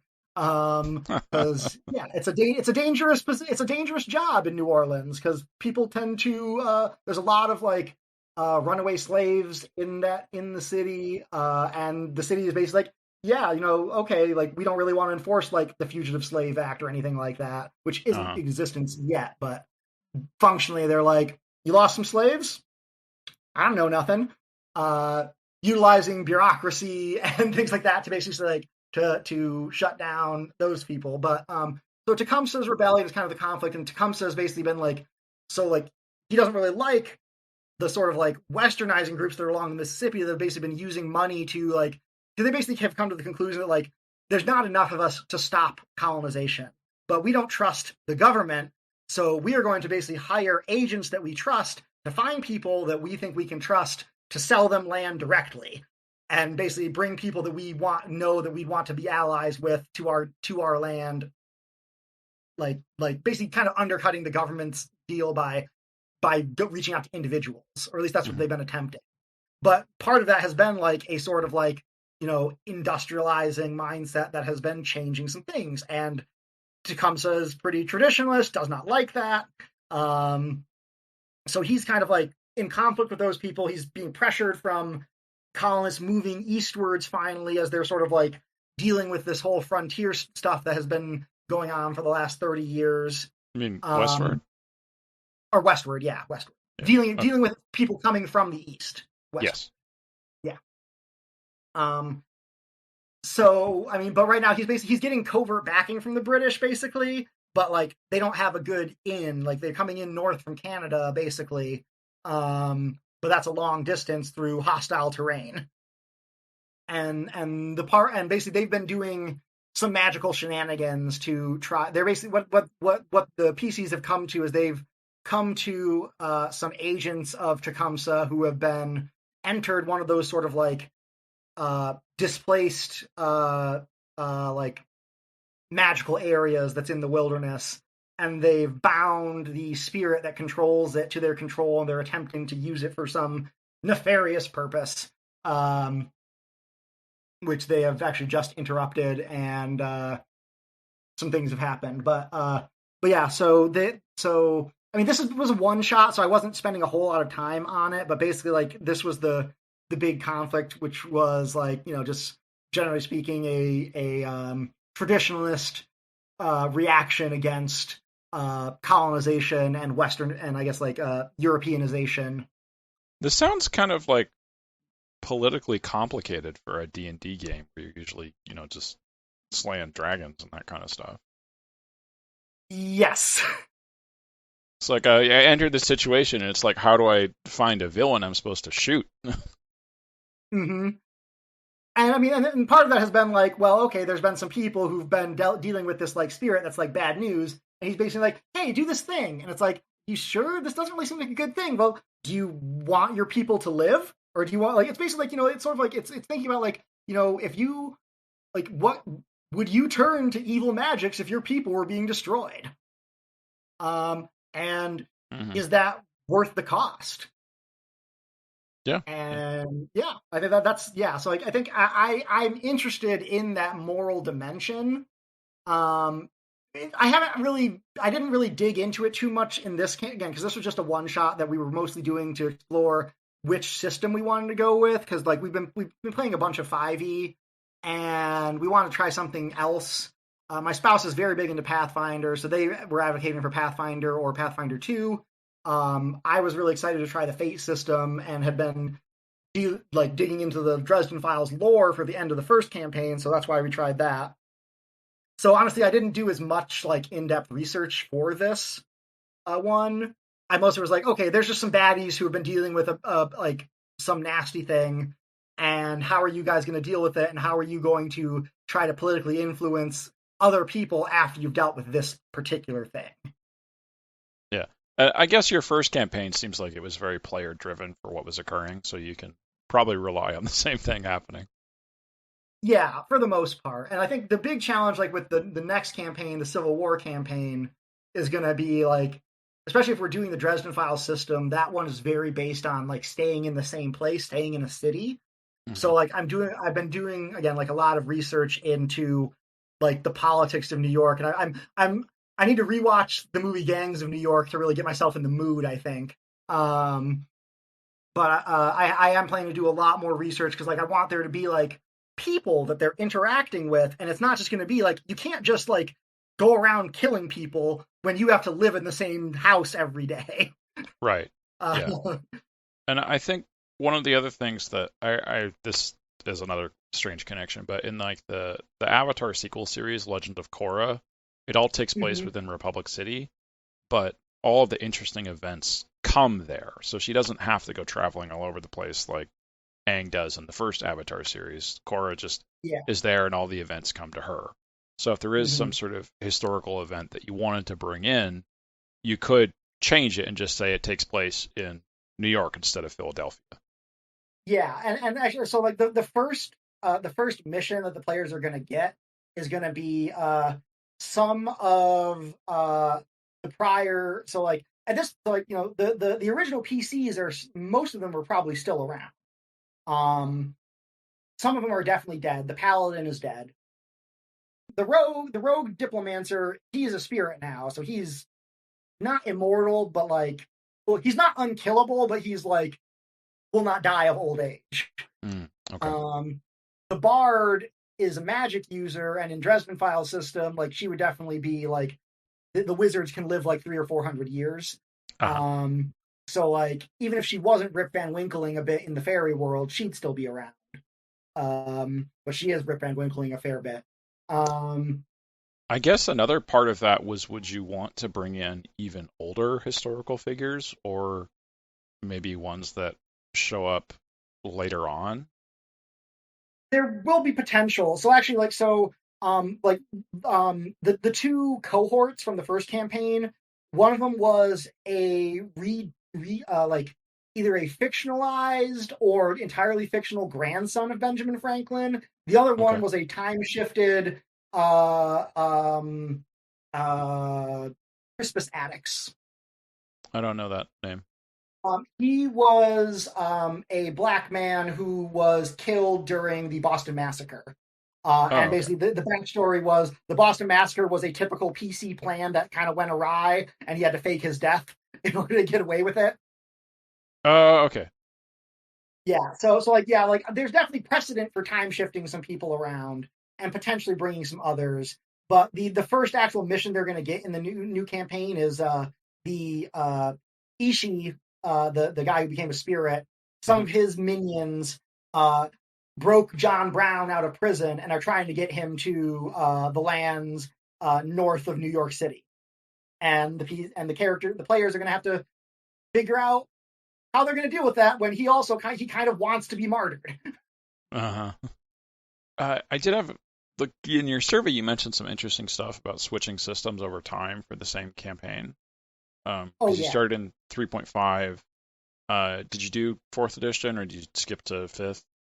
we did not. What it really was is that I added and I kind of like I wanted to play around with different mechanics Uh-huh. and just like some of them just didn't really work out and so I dropped them. So like I already mentioned like the magic in cities sort of thing.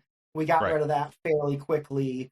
The other things like I said, we merged a couple things. Like one thing I really wanted to have in that campaign was a sense of injuries like being a big deal, Hmm. and that's why you don't necessarily want to solve your problems with like guns Right. because you might die or be permanently crippled. um so like I used like based off of the Star Wars RPG, they had the Star Wars RPG had like a wound point vitality point system. Yeah, I like that a lot. I do like it a lot. It ended up being clunky. Um and like the fact that like people were doing a lot of travel over land for like days or weeks at a time that kind of rendered it not as impactful as I wanted it to be.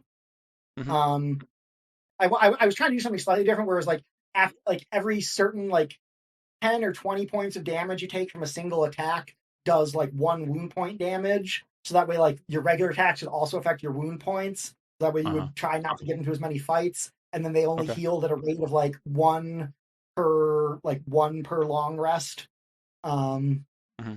Yeah, I think Star Wars, the original system was once your vitality was out, your wounds started getting hurt, or yeah. critical hits didn't deal extra damage. They just skipped your vitality. Hmm.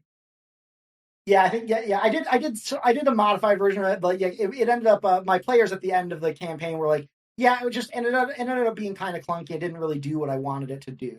Mm, Um, yeah. and then I think uh, I had also been experimenting with some like fumble tables that just weren't quite what I was hoping for.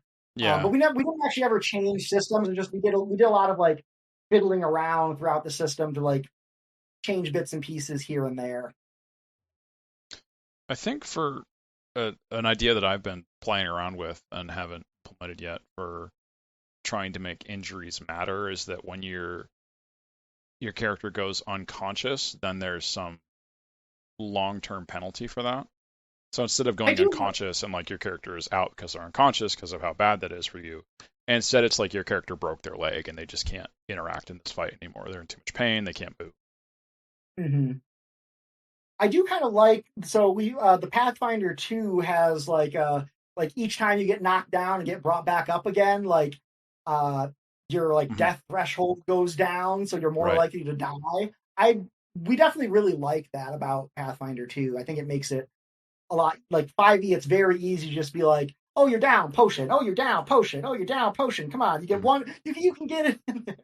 um, so I think that's a nice mechanic. But yeah, I am gonna like the one thing I like about the fate system that the Dresden Files uses is it's like you have consequences basically for your actions, and also it has the ability to be like you can decide to like lose the fight but live, and you just have to accept some consequences. Uh-huh. So it's like hard to like TPK in that game, because you can basically say like, no, we're going to cut and run now, and then we just have to have a negotiation about how you're hurt and how you get away.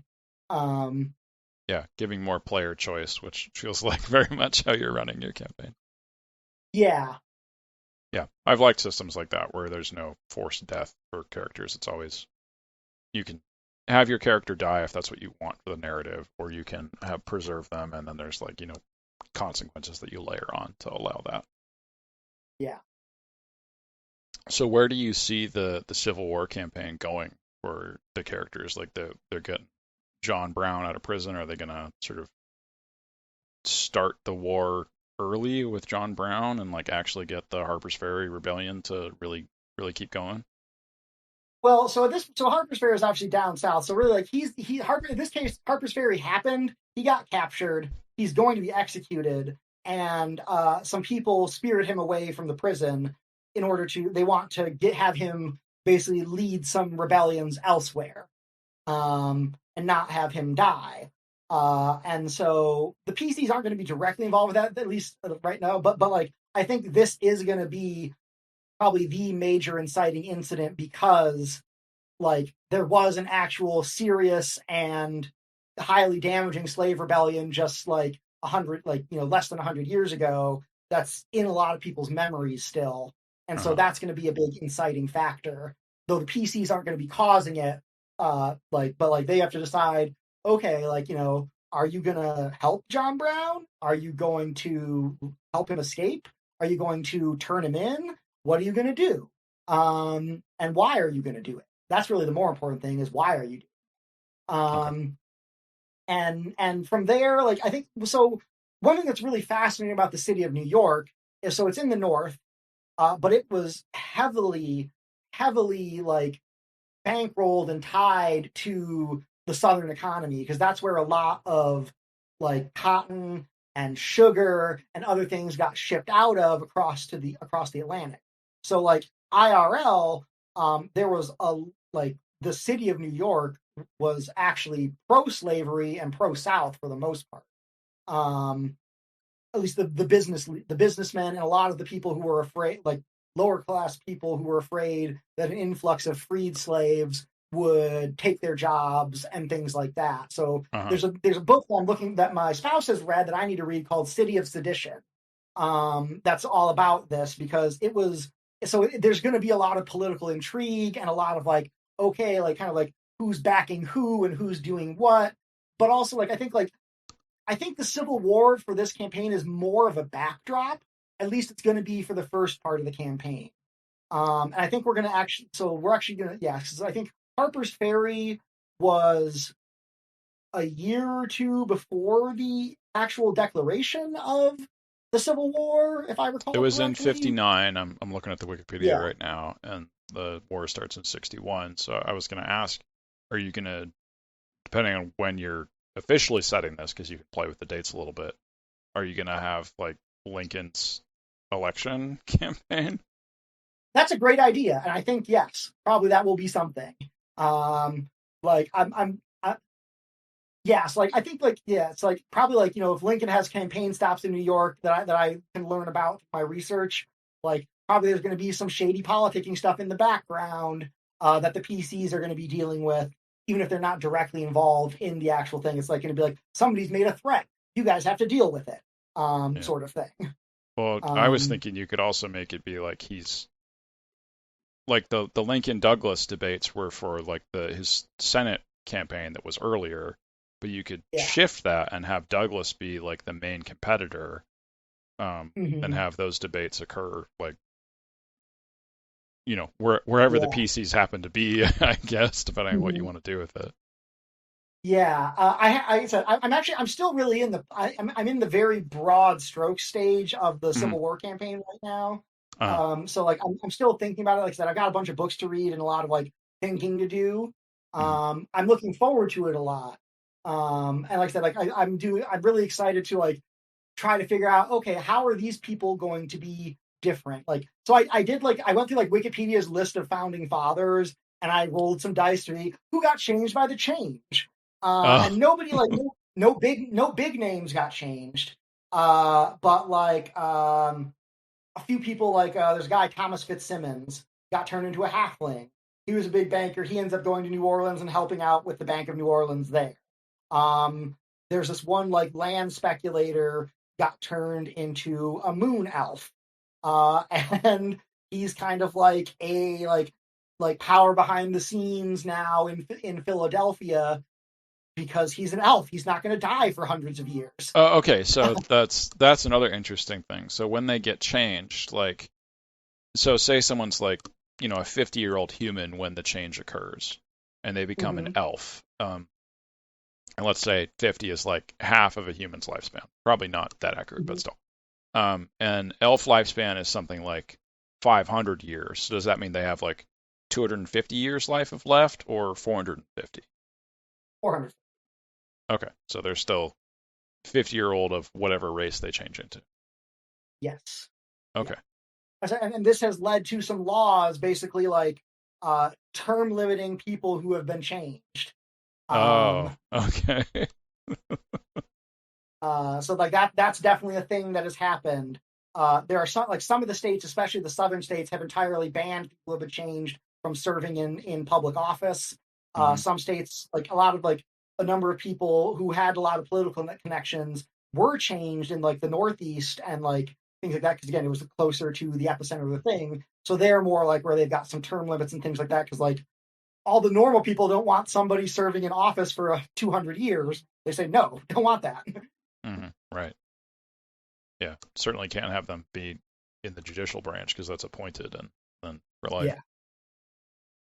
Yeah, so like that's definitely caused a lot of I mean like cuz like I think people were just starting to realize that might be a thing in this campaign.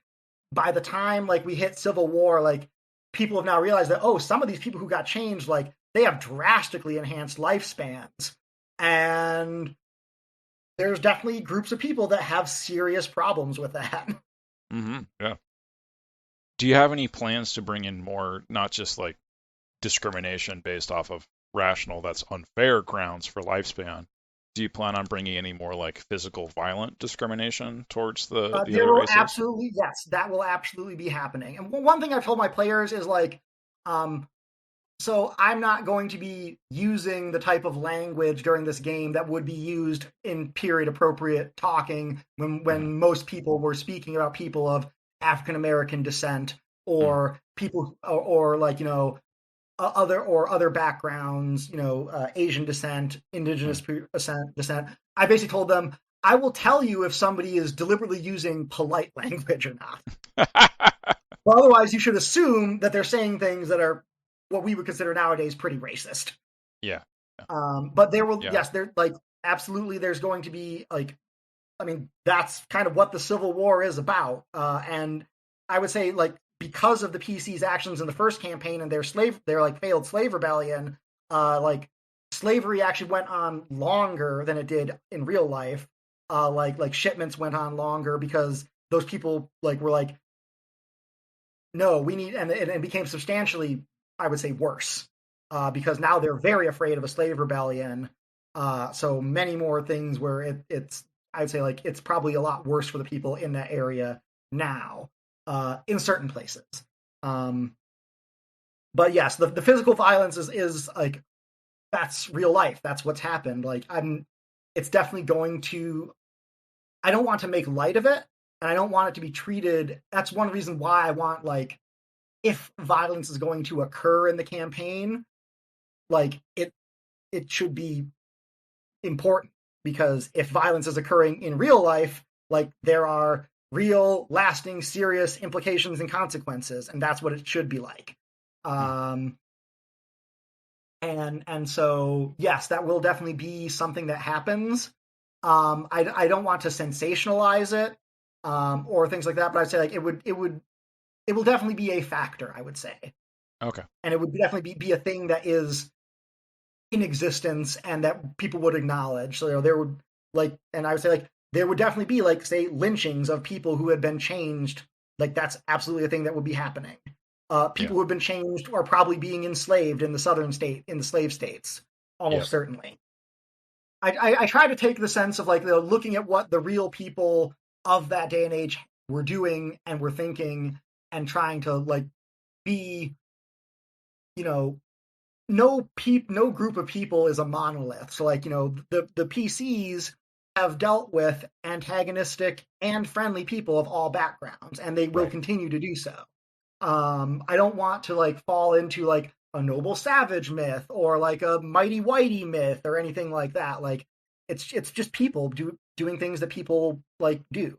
Well, I was going to Um, ask you about that because you mentioned P.T. Barnum at one point, and yes. I feel like he definitely would fetishize it that way Oh for yes. the circus. Yes. Yeah.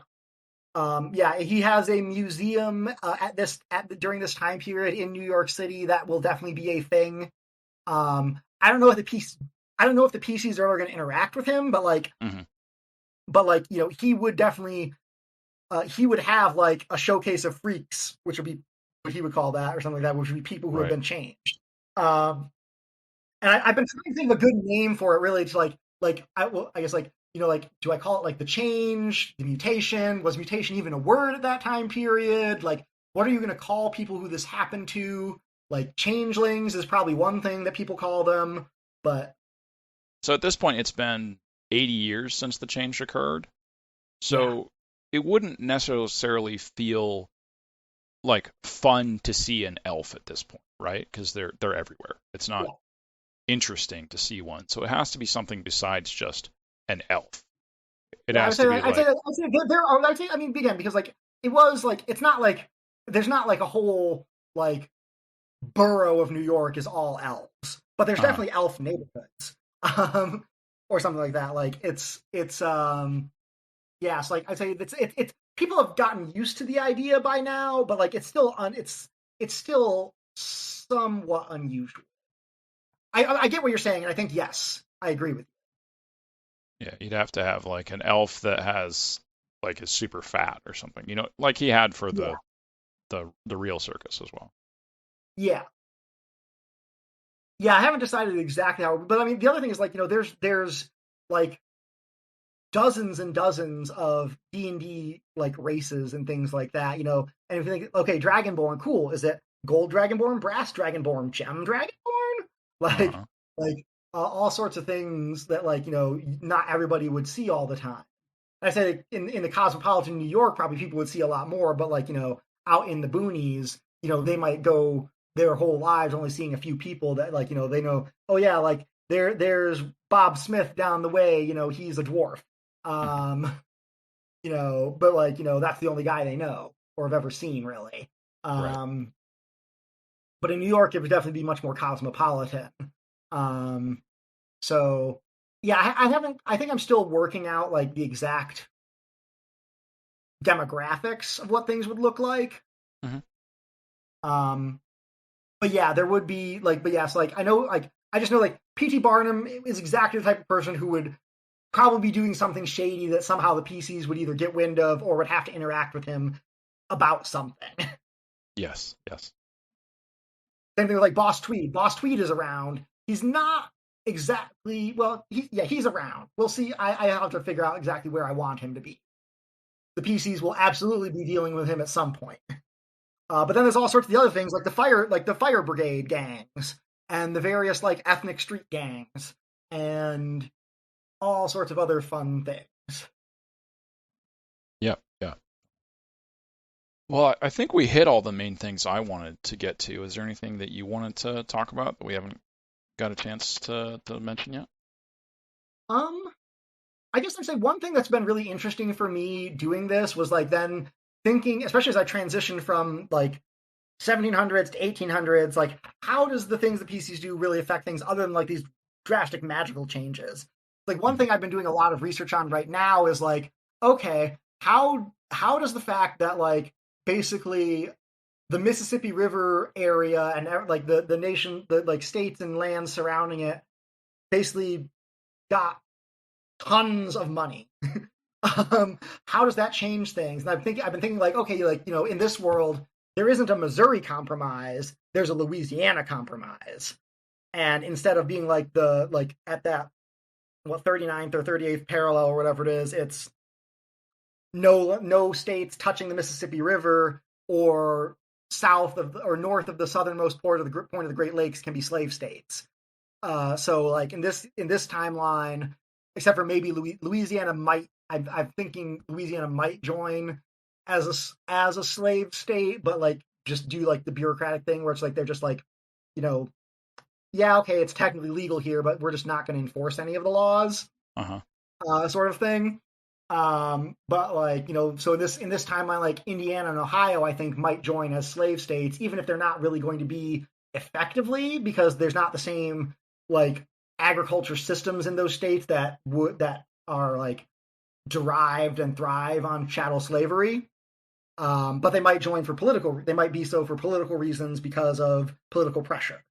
You know, bleeding Kansas, is that going to happen the way it did? Probably not. It might be like bleeding somewhere else. And like the Kansas-Nebraska Act, how is that going to affect things? I've been thinking a lot about, okay, how does Texas figure into this, and what the Mexican-American War would look like. So I've got a lot of like pondering to do about how things will change. I think to some degree I'll just be like, it just happened more or less the same way it happened in real life with these changes.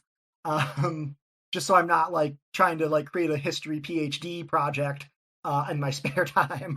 Yes, yes. There is a lot of research that sounds like you're doing for this. Like other folks just get to make shit I'm up doing and more.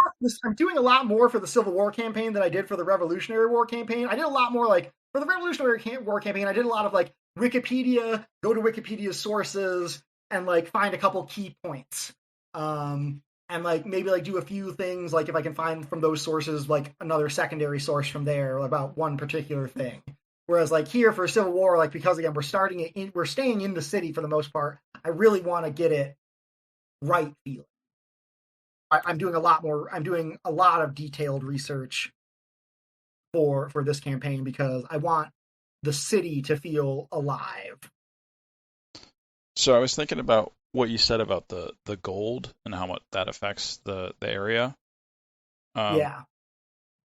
and this is an indirect connection, but Mansa Musa, the king of Mali, did a pilgrimage to Mm-hmm. Mecca, and there's so much gold in Mali that they were used to sort of inflated prices for gold. So when they Mm-hmm. came to Mecca, they brought a whole bunch of gold, and that got sort of just dumped into Mecca's system. Um, Yeah, and caused a collapse in the currency, right? Yeah. yeah, there was like huge effects because of that, that radiated Yeah. outwards.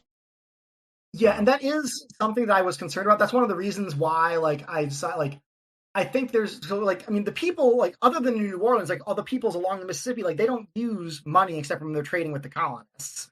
So Mhm. for the most part, like what I did in my mind was like I was having them basically like kind of like put it in investment portfolios and also use it to buy just a bunch of weapons, just a bunch of weapons. All right. um, and then like so that's why like Fitzsimmons and Hamilton are in New Orleans, creating like a banking system there, based on all this money. And then like basically one of the things also is like that I've read is like so like if you recall the colonial governments had a big hard time like paying their soldiers after the war. Right. So a lot of things that these people did was like, oh hey, we have all this money. You know, the U.S. government's not paying you. We could pay you if you want to come here and work for us because we got money. uh, and so like basically like again like I think there's been a lot of like in the background there's been a lot of and like and in the back in story wise like the PC's post campaign the Bard and Ishi, Moonrunner and Ishi, and to a lesser extent Seamus, have been involved in setting up like trust funds essentially. So it's not just like totally just like throwing money around, but like trying to figure out a way like to use the money effectively to like secure their interests in the face of the fact that like there's just not that many of them and there's a lot of colonists and more coming every day kind of thing. Right. Right. So how do you use financial backings to sort of secure their positions rather than getting pushed ever further westward? a lot to ponder. Yeah, yeah. It sounds like a great experience just creating a campaign like that. Like, It's definitely fun, and I think like I really enjoy the player like I enjoy the player generated stuff. I mean, because like doing the other campaigns where we have a set like like where you're following an adventure module, like you can always play around with those too. Um, but I kind of I guess I have a background in theater as well, and like and a little bit of improv. So like I'm very comfortable sort of like making vague plans and just sort of seeing where things go. Um, that's worked out. yeah. Um, well, I usually finish off by asking if you have any advice for other DMs. Got any nuggets you want to share? I mean, my big things are let players make decisions, but enforce consequences. I mean, that's fairly typical, but like I think like it's it's don't be married to your plans, because again like the whole New Orleans thing, like that ended up really like shaping the campaign, and it was entirely unscripted and unplanned and unthought of, and it was entirely player led for the most part.